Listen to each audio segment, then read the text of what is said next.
Now going on to the business blunder of the week, you have Facebook fined over $100 million for a breach in 2019, which, well, granted for them is rounding error, but to me, geez Louise, and most people, as several lifetimes of money just evaporated. Which, yeah, if I was a Facebook shareholder, I'd be pretty irate in terms of, well, also interestingly enough, for all these fines, where do they actually go at the end of the day? I mean, all these fines, all these taxes, and our government still is a deficit, $35 trillion in debt. Again, I mean, I would love to audit their books one of these days. Now, this is brought to us thanks to TechCrunch.com. Specifically, Natasha Lomas, who's a writer over there, saying, quote, Facebook fined $101.5 million for a 2019 breach that exposed hundreds of millions of Facebook passwords. There you can see their new logo. Looks like a bleeding, or like a painted weird M infinity logo thing. That's paint is dripping. Which, let's see here. Is that actually their...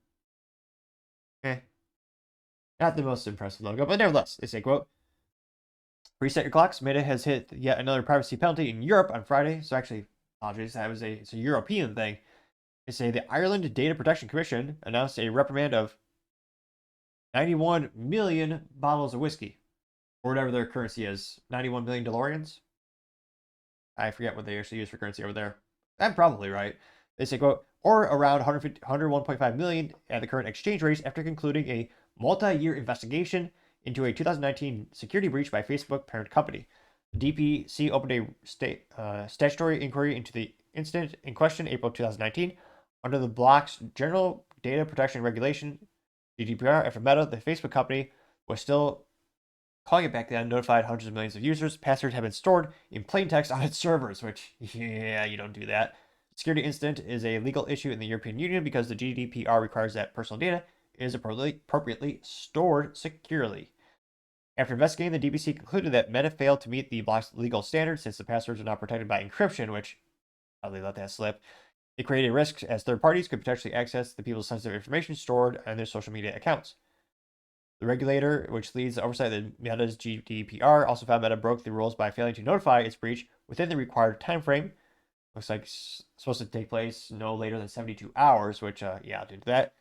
And they also failed to properly document the breach as well. Ouch. And they say, quote, in a statement, the Deputy Commissioner, Graham Doyle, wrote, it's widely accepted that user passwords should not be stored in plain text, considering the risk of the abuse arise from a person accessing such data. It must be borne in mind that the password subject to consideration of the case are particularly sensitive and would enable access to the user's social media accounts, which, yeah, you don't, for the love of God, you don't store stuff in plain text, which, yeah, that's not good.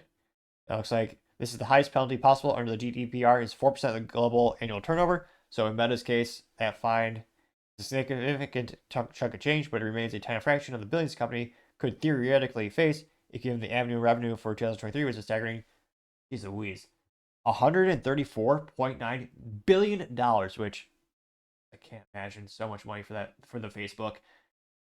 I'm astonished that people actually pay for advertisements. I've tried boosting ads for my tech company, trying to get people to like register for events that we host and tech seminars, talk offense, and those types of cybersecurity events that we host.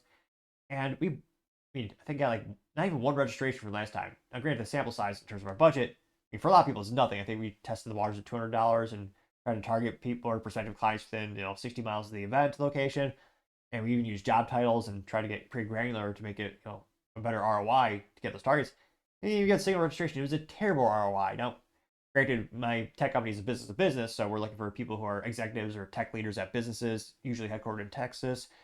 And so I guess, that's a smaller sample size as opposed to if you're selling a product directly to consumer where, most everyone has the ability to purchase your product. You're not limited to someone who's in an IT executive position. But I mean, yeah, I can't believe even my friends who do have some of those direct to consumer businesses, they don't have a great ROI anymore for those ads. So I'm still impressed they make $134.9 billion. Because again, many of those ads, they also sell your data, but yeah, so much money. And yet, again, being a global company, I don't want to say they have nearly unlimited resources, but in terms of being able to hire people both locally and globally to understand the complex different laws that are all over the globe, make sure you're compliant with them. Yeah, I gotta say, Facebook, the fact they didn't have someone joining on the spot to actually, monitor and execute those things, gotta say, Meta, that is certainly the business blunder of the day. Thank you everyone for taking the time to tune in today. Again, trying to get to 4,000 subscribers by the end of the month. So you can click that button. I greatly appreciate it. Also, give me a thumbs up, thumbs down, or comment. It's a great way to give me some additional feedback, letting me know how I can make the show better and better. Lastly, don't forget to take time to tell your family, tell your friends, tell your coworkers, heck, tell your enemies, tell anyone and everyone. Just stay safe, fight the good fight.